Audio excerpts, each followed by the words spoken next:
All right, let's go ahead and get started. So up first, we have Loquat, a snark-friendly post-quantum signature based on the Legendre PRF with applications in ring and aggregate signatures. And we have Xinyu Zhang as our speaker, and she'll be giving this talk remotely. Um, Hello, can you guys hear me? Yes. Awesome. So I'll just share my screen. Is that okay? And yeah, I'll open my video. Sorry. All right. So I hope everyone can see my screen. And thank you, Chelsea, for introducing the paper. And also, I want to share my thankfulness to Sushmita Root, who agreed to stand on stage during my presentation. I'm the first author of this paper, Jinyu Zhang, and this is joint work with my supervisors, Ron Seinfeld, Mohammed Eskin, Joseph Liu, Dong Xiliu, and Sushmita Root. So, sorry, yeah. In today's, is there any problem? I don't know. I think the view is in presenter mode, so if you can full screen. Yeah, I will probably change to this desktop. So, is it now okay? No. No? Yeah, I'll just plug out my other display so that it will go back. Yeah, that's fine. Now? Yes. Awesome. Sorry for the technical issue. So yeah, in this presentation, I will talk about 5 parts. So first, I will talk about our motivations of designing such a signature scheme, and then I will show you the contributions, and followed by a very, very high level technical overview. And I will show you the performances of our scheme and the ring and aggregate signature scheme, and draw a quick conclusion after that. So yeah, let's first look at the motivations. We observed that in real-world applications, proving the validity of signatures, let's say using a zero-knowledge proof or using a SNARK, is quite essential. For instance, there was a ID-based ring signature that is post-quantum. This scheme was proposed by my colleague Maxim Busser in 2022. And in their scheme, we have this public key generation center who generates a pair of master secret key and master public key using some, let's say, post-quantum signature scheme. And then the user who wants to register its ID with the public key generation center will send its ID to the PKG, and PKG will sign this ID using its master secret key and return the signature to the user. So that user will use this signature returned by the PKG as the signing key for generating this ID-based ring signature later. So now let's assume the user wants to generate a ring of size 4. So the user just grab 3 other IDs from internet and insert its own ID to the ring. And then the user will accumulate these IDs using a Merkle tree, right? So basically, the user who has the signature will show that the signature is valid against this ID.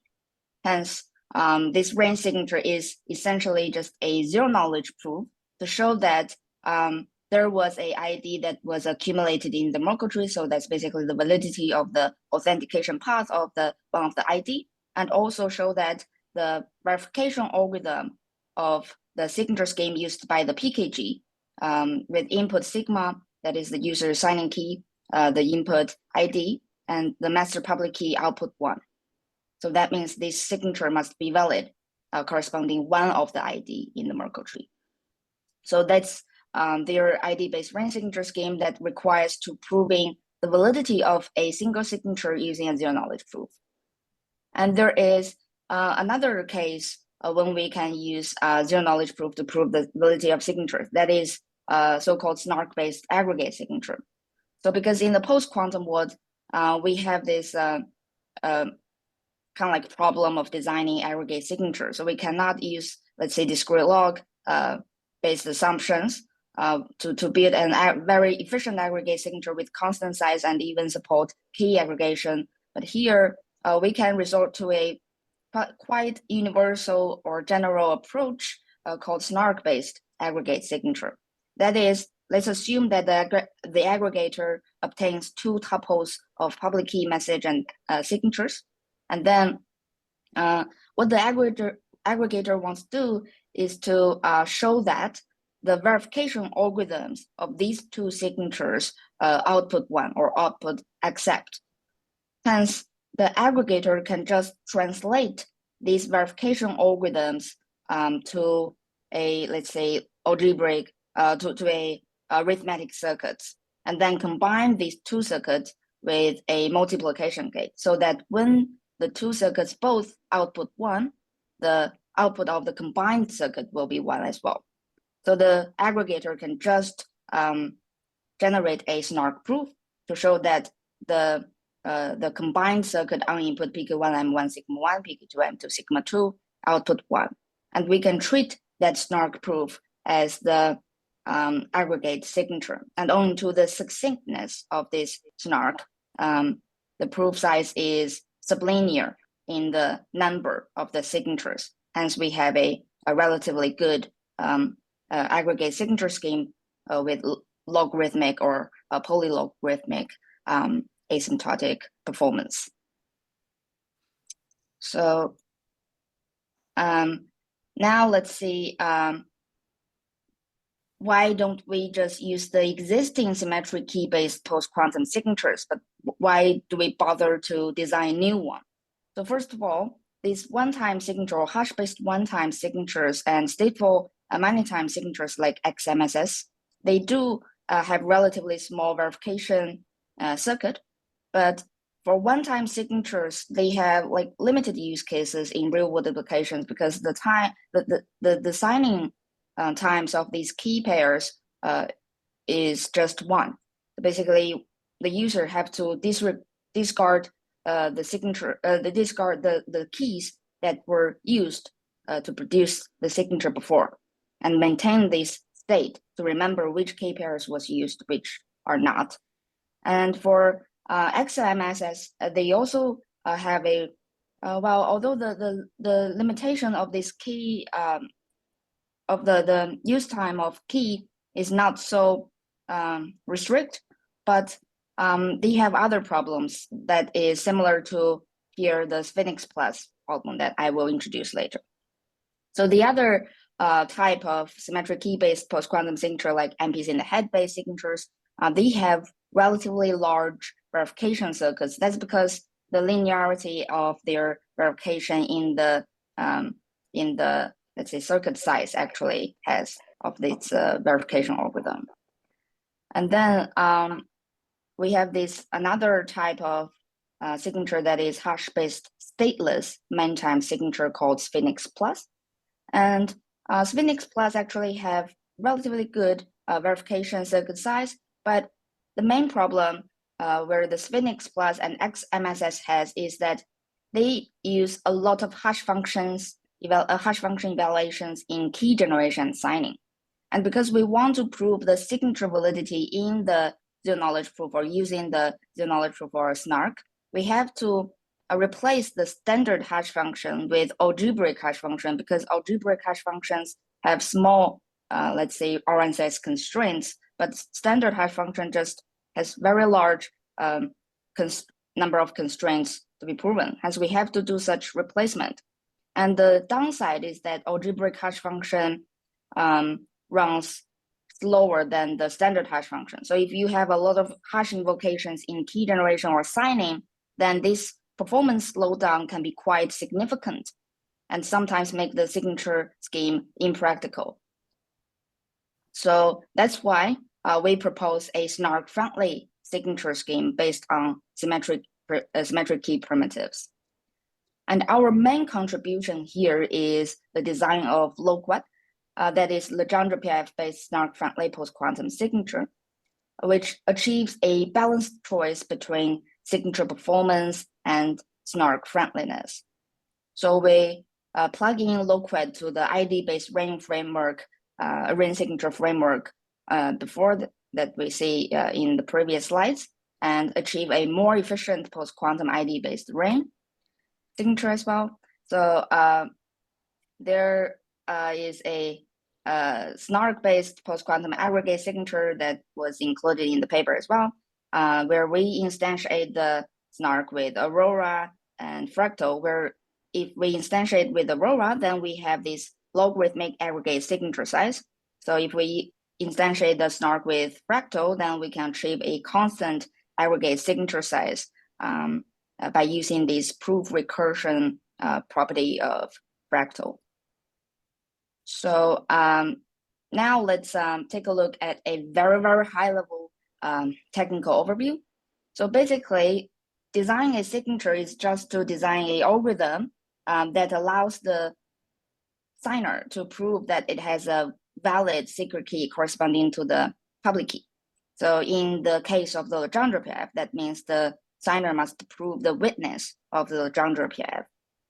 And let's assume that the user will pick its own secret key, which is the K that from field P.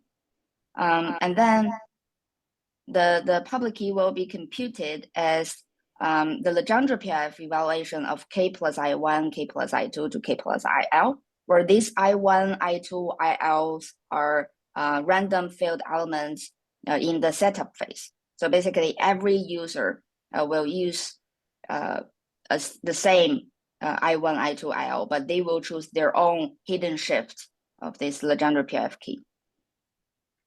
So in a nutshell, to prove the witness of the Legendre PF, is just to let the user or let the signer to prove using, let's say, some zero knowledge proof, where the zero knowledge proof, when take input of K and I1, it produces the PRF output PK1.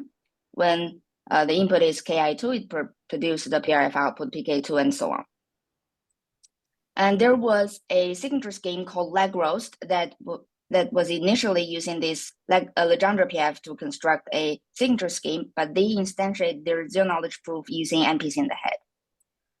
So, but here for Loquet, we observed that the design of this key identification protocol of the Legendre PF can be reduced to the design of a multivariate polynomial commitment, which can be further constructed by using univariate sum check. And the goodness of using this univariate sum check is that it enables the succinct verification of the signature. Hence, we have a smaller verification circuit size when we prove the validity of the signature using, let's say, a zero knowledge proof. So we do a more detailed comparison with Legrost. As you see, the signature size of Legrost is quite okay. So that's 16 kilobytes. Compared to Loquet, we have a larger signature size that is 15.7 kilobytes. That is because we are using this univariate sum check, which use the low degree testing as a component. And the low degree testing we use here is Fry. So it's still the Fry, which has relatively a large query complexity. Hence, the final signature size is a bit large. And also for the signing and verification algorithm of Legrost, where their implementation is in C language, achieves 2.8 milliseconds. But for our scheme, we have this sign and verification that is 5 seconds and 0.21 seconds respectively, but our implementation is using Python. Hence, the performance is a bit slower by using this relatively higher level of language. But here we have the big advantage that the verification circuit size of Loquet is approximately 7 times smaller than Legrost, where Legrost have 1 million, more than 1 million, but we have around like 150,000 verification circuit size.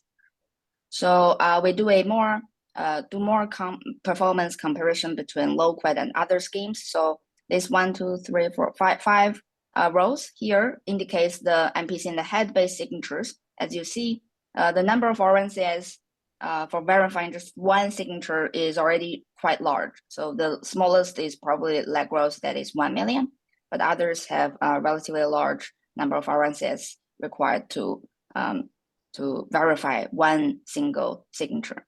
And we also compare Loquet with stateless hash-based signatures, that is Sphinx Plus.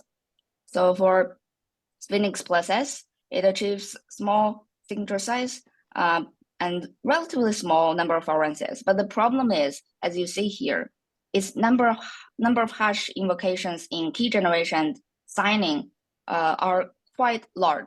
Hence, if we replace the standard hash function with algebraic hash functions, the performance deterioration can be quite large. But in Loquet, we have this zero number of hash function involved in key generation, because the key generation of Loquet just the evaluation of Legendre PFs, and the relatively small number of hash evaluation in signing. Hence, it achieves the balanced choice when we want to prove the signature validity using a zero-knowledge proof when compared to other signatures based on symmetric key primitives. So we also show you the performance of post-quantum ring signature when we plug in Loquet. As you see, when compared with the stateless stateless signing picnic, we have this RNSS constraint that is reduced from 6 million to 600,000. And here, just notice that to enable a fair comparison, we use Loquet instantiate the algebraic hash function with Poseidon instead of Griffin that you see here, because Griffin has a lot more efficient representation in circuits. So basically, Griffin has a less number of RNCs. But for Poseidon, that was used in the original ID-based ring signature, they instantiate the algebraic hash function with Poseidon that has a bit larger RNCs constraints for each permutation.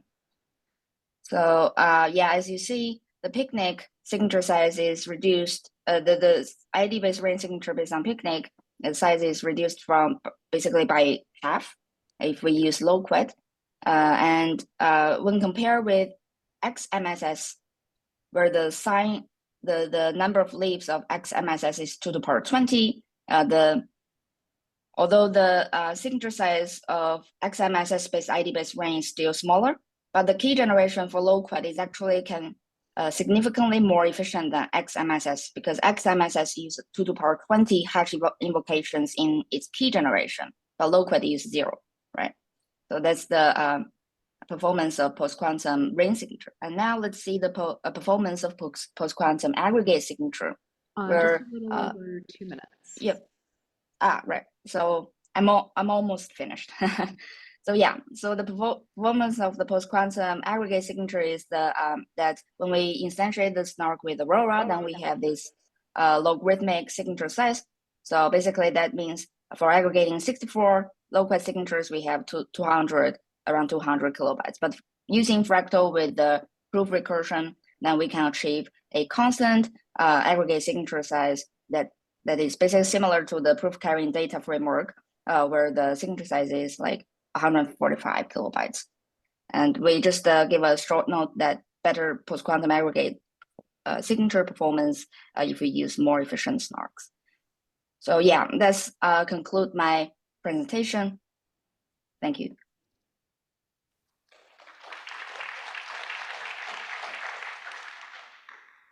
All right, we have a little bit of time for questions. Yeah, sorry for the long time. I'll ask a question really quickly. So it seems like there's a trade-off between signature size and verification complexity. Can you give some examples of like where in practice applications might want to trade one for the other? So should I answer the question or should Meta answer the question?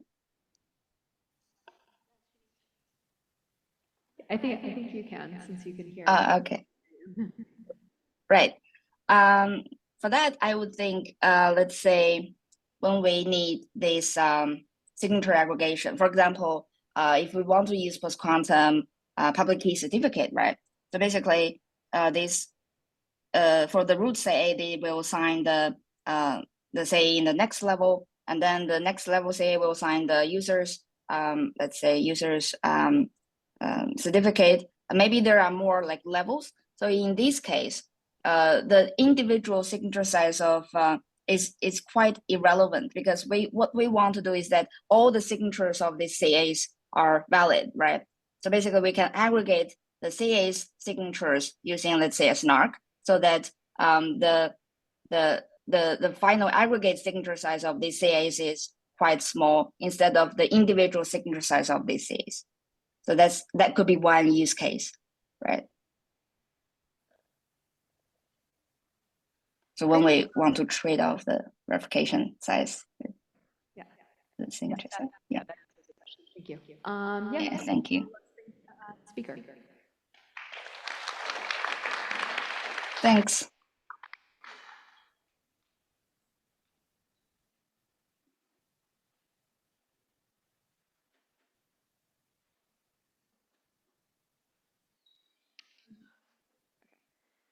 All right, so up next we have That's Not My Signature, Fail Stop Signatures for Post-Quantum World. And to present, we have Hila Dahari Gabdurian.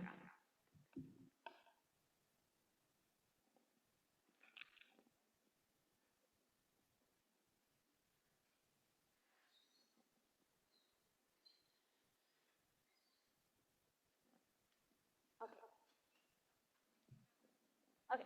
Hello, everyone. My name is Iladari Gardian, and today I will present our work about first-step signatures for a post-quantum world. This is a joint work with Cecilia Vischini, Moni Nao, and Eyal Ronen. Sorry?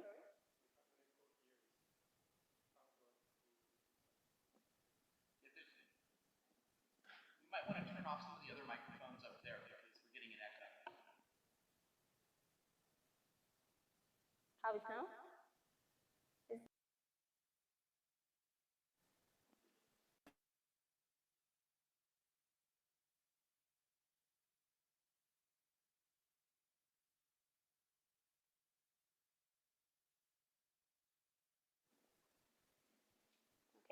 Now it's fine? Okay, good. So, given that first-step signature is not a commonly used security guarantee, I will start with a motivation. I will present two attacks where digital signatures have been weaponized in different ways.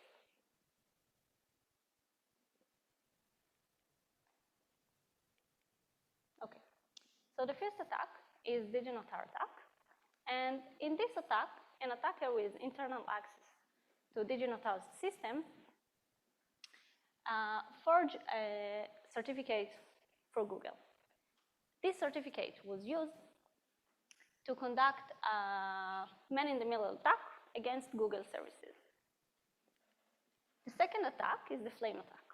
And in this attack, forged signatures signed by Microsoft and were exploited by the flame malware to spy on countries in the Middle East. So we have examples of two signatures forgery attacks. And I want to explain what is the key difference between the attacks. Okay. So the key difference between the attacks are as follows. So in the first attack, in DigiNotar attack, the attacker has internal access, so it could compromise the secret key, the signing key of the scheme. And in this case, we don't really have enough we can do, because if the adversary has the secret key, of course, it could forge a signature. But however, in the second attack, the adversary broke the security assumption of the scheme. So specifically in flame attack, the adversary could find collision in MD5. And in this case, we have something to do, what we can do. So we know that we should stop using MD5 because now MD5 is broken. And in the previous one, we don't really have much to do. All we can learn from this attack is that we cannot trust on digital certificates.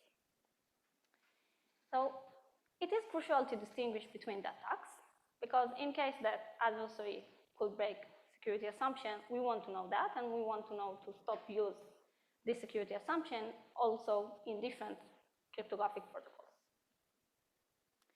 So we're in a process to post-quantum cryptography. And in the process, we're using different cryptographic assumptions for which we don't have as much cryptanalysis. And as we've seen in the process, new attacks keep coming up all the time.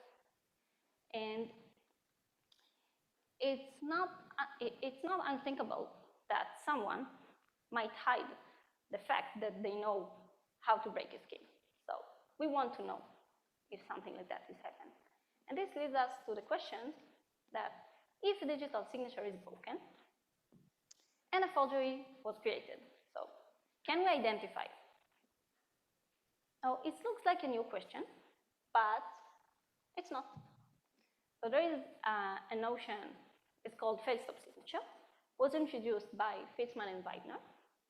And this notion is digital signature as we all know and love, but they have also a forgery detection mechanism. So what is this mechanism? The first property of this mechanism says that given a forgery, and this forgery looks valid, which means that it passes the verification key of the signer, totally look like something that the signer was produced. So given this forgery, the signer can generate a proof that he's not the one who signed on the file, on the message. And the second property of this scheme is that the signer cannot sign on a message and later on generate a proof that, hey, that's not my signature. And this notion is against unbounded adversaries. Okay? So just for the later of the talk, when you see FSS is not functional secret sharing, and when you see fail-stop, it's not fail-stop MPC. Okay. So there are several related works. The first is lower bound on fail-stop signatures.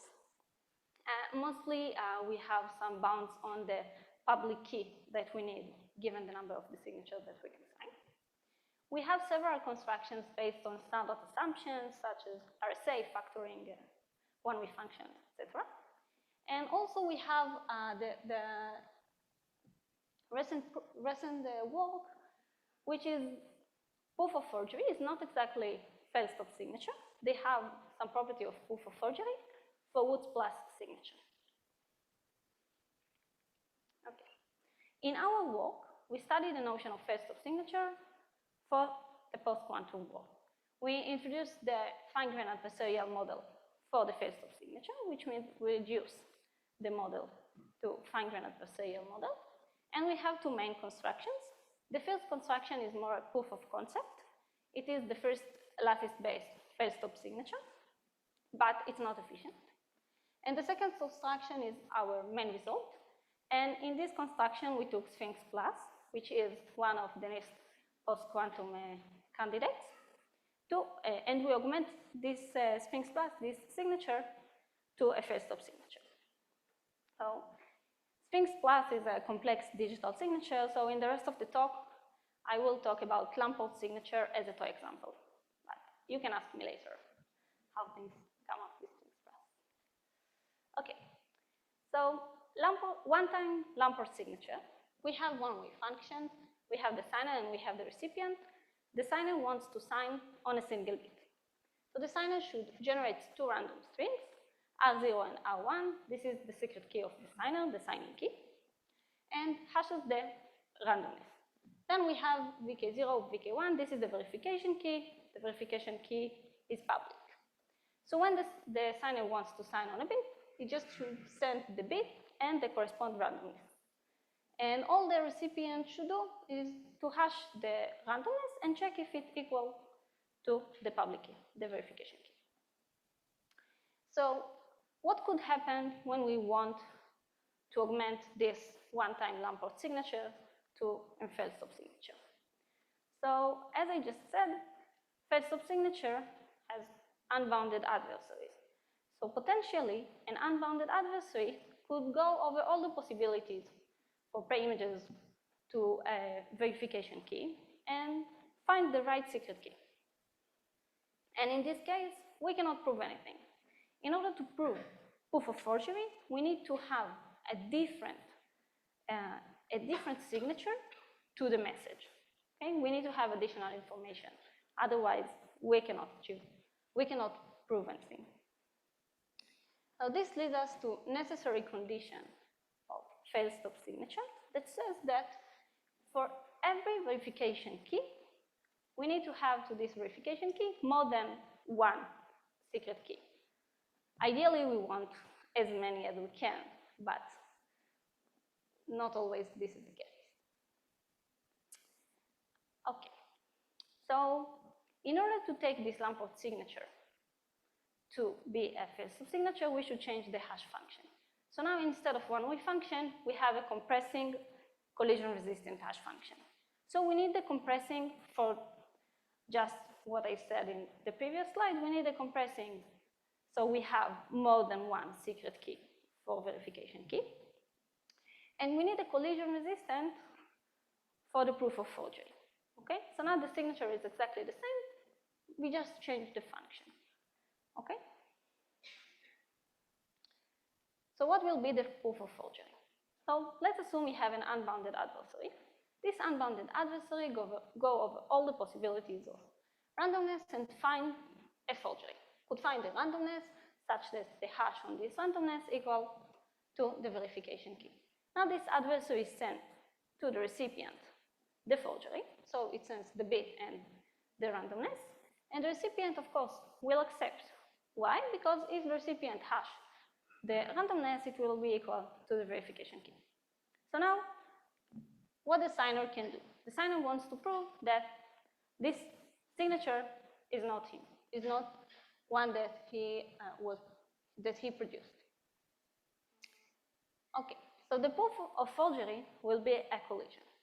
So the signer now signs on the same message, on the same bit, but has a different signature, right? Because he has different randomness. And this pairs, this one is the one of the signer, and this one is from the adversary. Together they are a collision on the hash function.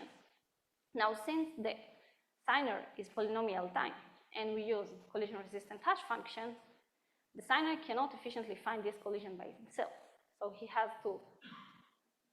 So it means that this is a forgery. And now all the recipient should do is just to check whether it is a valid collision or not. Okay. So this is just an intuition how we could achieve fail stop signature. Now I will talk about field-time Lamport signature. So we want to sign on multiple bits. So usually how Lamport signature works, we have vector of pairs of secret keys, and we have vector of pairs of verification keys. And again, the signer just hash on the secret key to have the verification key. Just now we have a vector. So in this case, in the real world, we want succinct secret key. And the general approach to achieve succinct secret key is using the pseudo-random function. So now the signer stores only the seed, which is small, and when he wants to generate the secret key, he should apply the PRF on this seed. Okay, and the signature is exactly the same as before. When the signer sends a bit, he should also send the index, because now we have a vector. And the recipient just needs to hash the secret key and check if it is equal to the corresponding verification key. But here we have inherent problem. And what is the problem? The problem is that this unbounded adversary, when he sends many verification keys, these verification keys actually link the seed, because he would go over all the possibilities for seeds, and after enough verification keys, he could achieve the seed. And as we just said, if the adversary has secret key, we cannot do anything. We cannot prove anything. So that was the motivation to define the fine-grained adversarial model for a fail stop signature. So what is this model? In the original fail stop signature, we have a signer, which is polynomial time, and we have an unbounded adversary. But in fine-grained adversarial model, we want a powerful adversary, but bounded adversary, okay? So in our model, the signer will stay polynomial time, but now the adversary is bounded. So let's see exactly how we bound the adversary, but before I will just say that usually when we choose to use AES 256 or AES 128, so we already assume something about the running time of the adversary. So basically we use those assumptions all the time. And concrete parameter that we assume, so we assume that the signer cannot break 128 bits. The adversary can break this bit of security 128 bits, but the adversary cannot break 256 bit of security, okay? So we have powerful adversary, but still bounded in our model. Perfect. So, and what we did in our construction, we increased the seed of the signer just in linear factor, okay? But what happens when the adversary wants to go over all the possibilities to find the right seed? Now the task is much harder exponentially. So this fine-grained adversarial model allows us to upgrade the security. So now we can have 256 bits of security while keeping efficiency, because now the seed is still succinct. Perfect. So the last point I want to address is not related to Lamport anymore, because we're talking about hash and sign. So in Sphinx we have hash and sign, and also we have many signatures, which is hash and sign parting. So in hash and sign parting, we have the message, but before we sign on a message, we hash the message to a fixed length, and then we sign on the value of the hash. So when we want to take hash and sign digital signature and augment it to fail stop signature, we have another problem. And what is the problem? The problem is that now the adversary can attack this part. So the adversary potentially could find another message, another M star, such that the hash of M star will be equal to some hash that it already seen. So for that, we have two solutions. The first solution is saving a log file of all the messages that we signed on. And then when we have a forgery, we can take the log file and show a collision on the log file. So it doesn't mean that now we have a stateful digital signature, because we don't need the log file for the unforgeability. Unforgeability is exactly the same. We need the log file only for the fail stop property. And actually, also, we have examples in the real world where we should save a log file, so it's not that uncommon. 3 minutes. Yeah. Okay. And the second solution is the fine-grained adversarial model, and in this solution, we sign on multiple messages. Instead of signing only the message, we should sign on 1 concatenate with M, C concatenate with M, etc. And that also linear, we increase the length of the signature, but the adversary now should hard exponentially harder. Okay, so just I will show the parameters. So here we have, this is our construction, fail stop signature. We have the log file solution and the fine-grained adversarial model solution. And you can see that here we have 256 bits of security of the original Sphinx Plus for unforgeability. This is post-quantum bit of security. And here we have 128, but we have, for the fail stop property, 256, and our construction is smaller and faster. So it's actually practical, and we can use that. We have two interesting open questions. We want to apply fail stop mechanism to more post-quantum candidates, and we want to find efficient solution to hash and sign. So to summarize, we introduced the fine-grained adversarial model to fail subsignature, and our model allows to upgrade the security while keeping the efficiency. And basically, we pay a little inefficiency now, but in the future, in case of the scheme will be broken, we can identify it. So, thank you.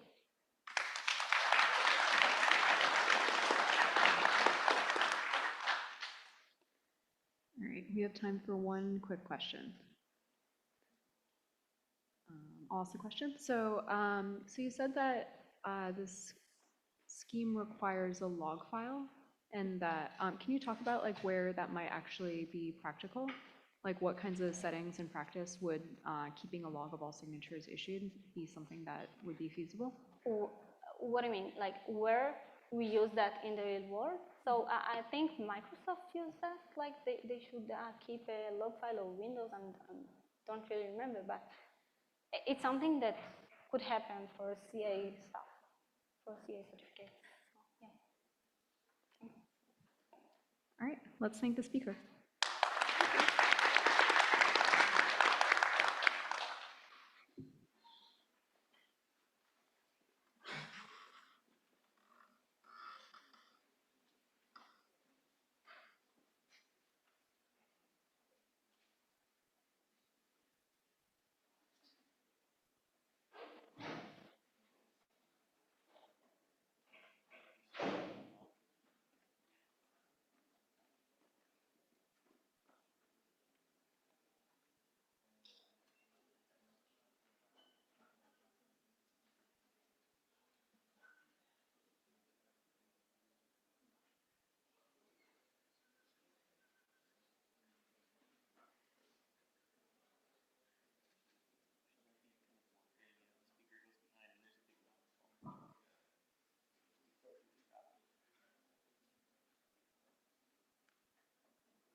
Okay, so for the last talk of the session, we have on the insecurity of the buff transform, and our speaker is Yu-San Huang.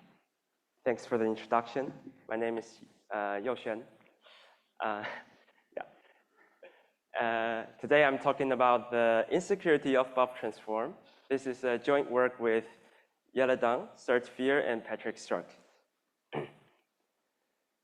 The context of this talk is about the NIST standardization process. We know that there's a competition for standardizing post-quantum crypto, and since the winners of round 3 has been selected, there's an additional call for digital signature scheme. And in this extra round, NIST explicitly asked for additional desirable security properties beyond the sort of standard existential unforgeability property of signature scheme. Such additional security properties are relevant, sort of act as a second layer protection in case a sort of a signature scheme is misused within a higher level protocol. And indeed, there has been attack on real world applications against those applications with the underlying signature scheme that is lack of such security properties. And what we are mainly concerned about today is the so-called non-resignability, which we are gonna call it NR for short. This NR property, roughly speaking, asserts that an adversary, given signature of an unknown message, but not the message per se, will not be able to adapt the signature in such a way that into another one that verifies under a different public key, but the same message. So here we crucially sort of relying on adversary not knowing about the message, and such uncertainty of the message is formally captured via statistical or computational entropy of the message conditioned on public key and potentially some site information. And also, you might have noticed that it's sort of necessary that from the signature, the adversary must not be able to efficiently derive the message. Otherwise, it's trivially broken. In order to achieve these kind of securities, there has been a so-called buff transformation being proposed. Such a transformation claims to give the above security and is explicitly referred to by NIST in their call for signatures. And as you can see, this is very simple transformation. One simply, instead of signing to a message, doing a hash to the message together with the public key, signing the hash, and then append the hash as part of the signature. And then, of course, the verification is done in an obvious way. This kind of transformation is relevant for various signature schemes on the table, including these guys, which I put on the slides.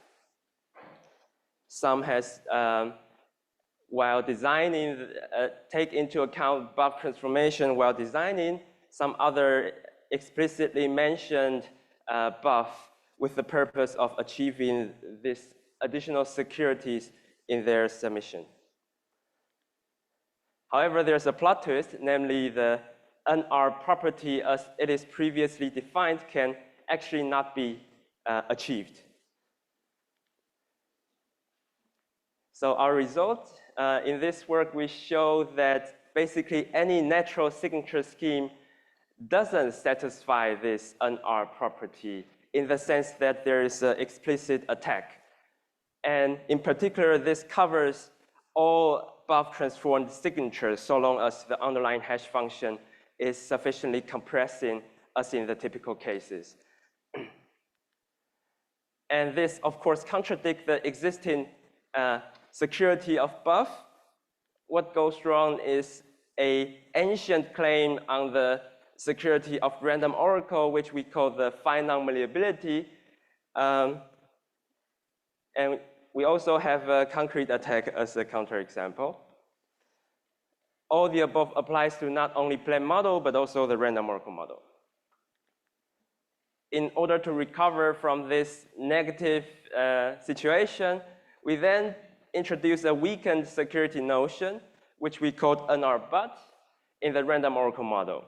Such a weakened notion sort of mitigate the generic attack we just proposed, while still being meaningful for intended application of this security notion. In order to achieve our weakened notion, we propose a sorted variant of buff transformation. And under statistical entropy requirement, we can show the security of it, while under computational entropy requirement, there is, in fact, a contrived counterexample based on CDH, for which the sorted buff doesn't satisfy non-resignability, but also the unsorted buff doesn't satisfy our weakened notion under the computational entropy requirement. The key takeaway of this talk is basically this notion of non-resignability is very brittle, and in fact, whether it is achieved or achievable at all depends very much on how one model this notion formally. Moving on to the negative result. So if we look into the formal definition of this non-resignability, it is defined via a two-stage security game, where the first stage adversary will generate a message and together with some site information, which is guaranteed to satisfy certain entropy requirement.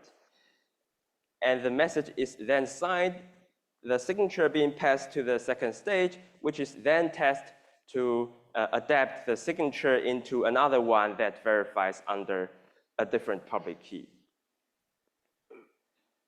Well, this site information is precisely what goes wrong in the sense that the adversary can just embed the solution of the security game as part of the site information. This looks kind of embarrassingly simple, but but one has to be careful because there is an entropy requirement, and we don't know yet whether that's being satisfied. So let's be more careful. In the case where message can be efficiently derived from the signature, then of course the entropy requirement is not satisfied, but also the signature is trivially not an R. In the second case where there is high entropy in the message condition on the signature, then the entropy requirement is satisfied and this attack applies. Of course, there might be an unnatural gap between these two cases, but for all the signature on the table, it actually falls into either of these two categories. So we have to think about what goes wrong because it contradicts with previous claimed security of buff transformation. If you look inside of the analysis of buff, then there is a reduction from an R of the buff transform to the so-called phi non-malleability, a kind of security of the underlying hash function. And then there's an ancient claim on a random oracle satisfying this kind of security, which is then used by the analysis of buff. And the second part is precisely where it goes wrong. As I just said, there is an explicit attack breaking this phi non-malleability for any hash function, as long as it's sufficiently compressive. Okay, I'm not going into detail about the attack of phi non-malleability. If you're interested, please look into the paper. Now moving on to the positive results, we observe that anyway in typical application, the site information doesn't even contain hashes. So why not just pose a restriction on the site information? So that's what we did. We weakened the NR property, which we called the NR but, in the random oracle model. Since now it's in the random oracle model, the adversary, everyone, including also the signature, are allowed to make queries to the random oracle. But now we are posing a restriction that the site information cannot be generated via querying the random oracle. And of course, the weakened security notion asserts that any such adversary together with site information, so long as the entropy requirement is met, cannot win the game. We note that this weakened notion, our previous attack no longer applies because it would need to generate a signature, which is not possible if the generation process is not allowed any query to the random oracle.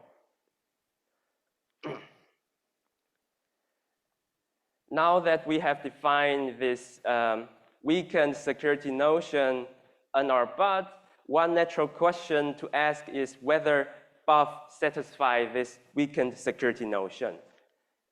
It's not really clear. Instead, we consider a sorted variant of buff, which we called sorted buff. And it's basically buff, except that in the hash you have a randomized sort, which is then appended as additional part of the signature. Now, under the statistical entropy requirement, we can then prove security of such a sorted variant. While under computational entropy requirement, there's an attack. And the attack applies also to the buff.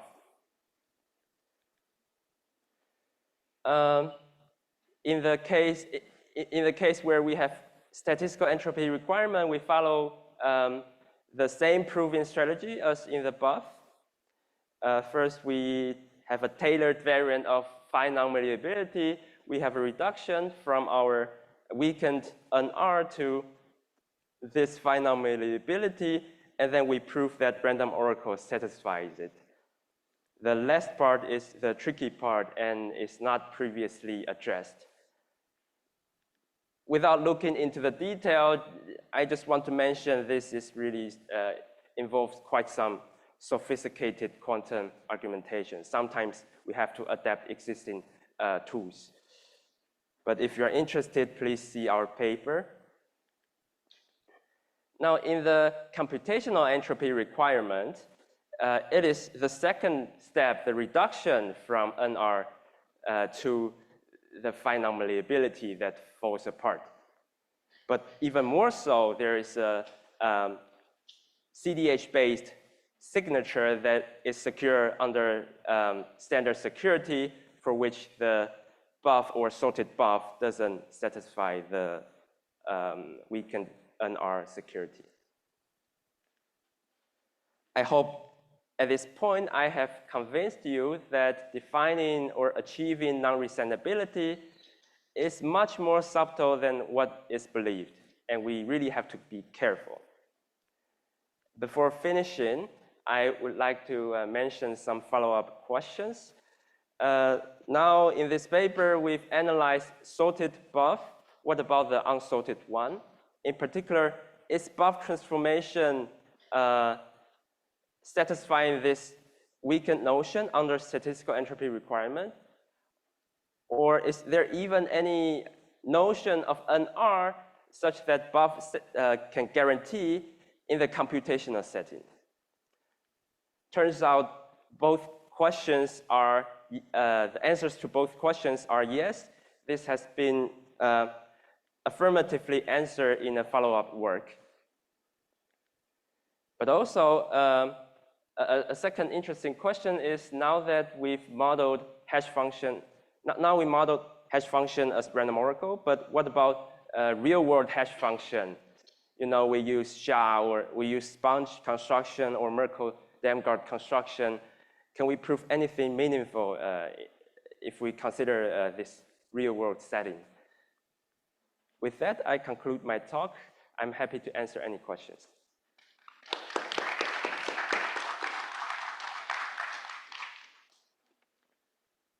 All right, we have time for questions. Thanks a lot for the talk. So you mentioned that there's this CDH-based counterexample. Can you comment on how essential CDH is, or because you're also interested in QROM security, so of course it's not so interesting to have a CDH-based counterexample in that context, I guess. Right, it's an excellent question. So CDH is just a simple way to construct it. Indeed, this counterexample can be extended to the group action setting, which is available in the, I believe, in the post-quantum setting. That's comforting. Thanks. Yeah, thanks.